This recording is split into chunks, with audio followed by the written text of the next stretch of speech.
안녕하세요. 송이송이 꿀송이 성경 공부의 임민승 목사 임관영 목사입니다. 반갑습니다. 네, 지난 한 주간 잘 지내셨나요? 꿀송이 성경 공부 볼수록 재밌다라는 이야기를 들으면서 얼마나 힘이 되는지 모릅니다. 감사합니다, 목사님. 아유, 감사합니다. 맞다. 삐뽀 삐뽀 삐뽀. 이게 뭔지 아세요? 네. 제보가 하나 들어왔습니다, 목사님. 지난 시간에 나시린에 대한 이야기를 할 때 나시린, 평생토록 나시린으로 살았던 사람이 두 사람이 있었다고 했는데 한 사람이 더 있다면서요? 네, 맞습니다. 신약에 한 명이 더 나오는데요. 바로 세례 요한입니다. 세례 요한도 나시린이었다는 거죠? 맞습니다. 네. 그러면은 성경 전체에 나오는 평생의 나시린은 몇 명? 3명. 3명인 것이죠. 네. 혹시 더 찾으시면 언제든 말씀해 주시면 수정하겠습니다. 그렇습니다. 감사합니다. 성도님께서 보내주신 질문을 좀 먼저 답해 주시고 시작하면 어떨까요? 좋습니다. 네. 성도님들이 이런 질문을 하셨습니다. 부활하신 예수님께서 다른 모양으로 제자들 앞에 나타나셨는데 도대체 어떤 모습으로 나타나셨나요? 라는 질문이 들어왔습니다. 예수님의 부활은 전인적인 부활입니다. 영혼만 부활하신 것이 아니라 육체와 함께 부활하신 것이죠.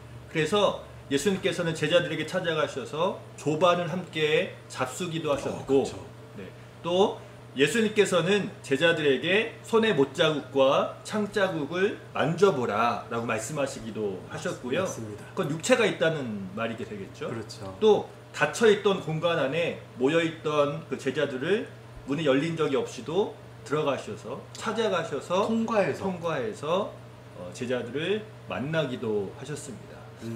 그래서 예수님의 부활의 모습은 같으면서도 다른 모습으로, 신비로운 육체의 모습으로 부활한 것입니다. 육체이기도 하면서 영적이기도 한 이런 얘기인가요? 시간과 공간을 뛰어넘는 예수님의 공생의 사역은 시간과 공간의 제약을 받으셨잖아요. 이제 부활의 모습 속에는 그 모든 것이 제약이 없는 모습으로 우리의 부활도 한번 생각해 볼 수가 있는데요. 예수님께서 부활의 첫 열매가 되셨기에 우리도 예수님과 같이 육체와 함께 전인적인 부활할 것을 우리는 믿고 있는 것입니다. 감사합니다. 그렇다면 우리 꿀송이 33회차 이렇게 시작이 되는데요. 꿀송이 33회차에는 어떤 책들을 읽어야 되나요? 꿀송이 33회차는 로마서를 비롯해서 사무엘상, 예레미야애가, 시편 등의 말씀을 함께 읽고 공부하도록 되어 있습니다. 목사님, 그러면 제가 궁금한 책으로 그럼 오늘 가죠. 네, 좋습니다. 그래도 괜찮나요? 네네. 그럼 저는 로마서가 궁금합니다. 목사님, 로마서는 어떤 책인가요? 네, 로마서는요, 사도 바울이 3차 전도 여행 때 고린도에서 로마로 보낸 편지입니다. 크게 두 가지를 생각해 볼 수가 있는데, 로마 교회에 있던 성도들에게 그들 간에 있었던 갈등을 해결하기 위해서, 그리고 믿음을 굳건히 세워주기 위해서 그들에게 쓴 편지의 내용이고요. 또 한 가지는 사도 바울이 서바나, 땅끝이라 생각했던 서바나 선교 여행을 위해서 로마 교회의 후원을 받고자 하는 편지의 내용이 로마서에 담겨져 있습니다. 우리 간단하게 그러면은 로마서의 핵심만 이야기해주고 오늘 마치도록 하죠. 네, 로마서는 워낙 유명한 구절들이 많아서 제가 생각하기에는 로마서 1장 17절 말씀을 가장 중요하게 생각합니다. 1장 17절의 말씀이요. 믿음으로 말미암아 의롭게 된다. 바로 마틴 루터가 이 말씀, 이신칭의의 말씀을 가지고 종교개혁을 일으키기도 했습니다.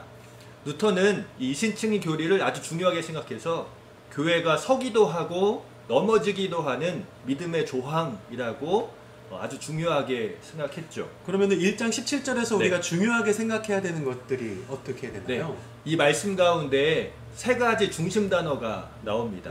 하나님의 의, 믿음으로 살리라. 그러면 하나씩 한번 설명해 주시죠. 믿음의 의라는 것은 우리 입장에서 칭의라고 할 수가 있습니다. 칭의는 법적인 용어인데요. 원래 우리가 의롭지 않지만 하나님께서 우리를 의롭게 여겨주신다라는 것이죠. 그래서 루터는 이 구원을 이야기하면서 사람은 의인과 동시에 죄인이라고 표현하기도 하였고 행복한 교환이라고 표현하기도 했습니다. 예수님의 의로움이 우리에게 전가되고 우리의 불의함이 예수님께 전가되는 것이죠. 서로 교환하는 것을 이야기합니다. 네네. 그럼 두 번째는 네, 믿음에서 믿음에 이른다라는 말씀인데요. 네네. 혹시 앞에 믿음은 무엇이고 뒤에 믿음은 무엇일까요? 앞에 있는 믿음은 우리가 처음 구원받았을 때의 믿음. 네, 맞습니다. 그러니까 네. 아까 이야기한 칭의가 되는 것이죠. 네네. 뒤에 있는 믿음은 이제 온전한 믿음이라고 볼 수 있는데 성화라고 표현할 수도 저희 있습니다. 교회가 그럼 성결교단이니까 이것을 우리 성결교회에서는 성결이라고 그쵸 표현합니다. 그쵸. 네. 성결이라고 표현하기도 하죠. 그러니까 칭의 받는 것이나 성결한 믿음을 얻는 것이나 결국엔 믿음을 통해서 된다라고 이야기하는 것입니다. 네, 이제 마지막 한 가지가 남았네요. 네. 목사님. 이제 믿음으로 말미암아 산다라는 것인데요. 구원받은 그리스도인들은 믿음으로 말미암아 살아갑니다. 그러니까 로마서의 구조를 보면 1장부터 11장까지는 구원에 대해서 교리적인 부분을 아주 친밀하게 섬세하게 이야기하고 있고, 네. 자 12장부터는 구원받은 자가 하나님의 뜻을 분별하며 살아가는 것, 새로운 생활에 대해서 실천적인 부분이 나오고 있습니다.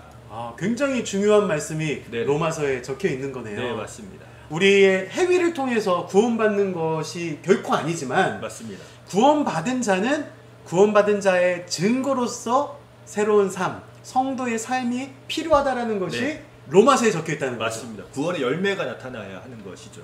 로마서 너무 멋진 말씀입니다. 네, 아주 중요한 말씀입니다. 네, 오늘 말씀도 너무 감사합니다. 네, 감사합니다. 네, 성도님들 로마서 읽으면서 그리고 꼴송의 다른 말씀들을 읽으면서 성도의 아름다운 생활 하시는 여러분들의 삶이 되시기를 축복합니다.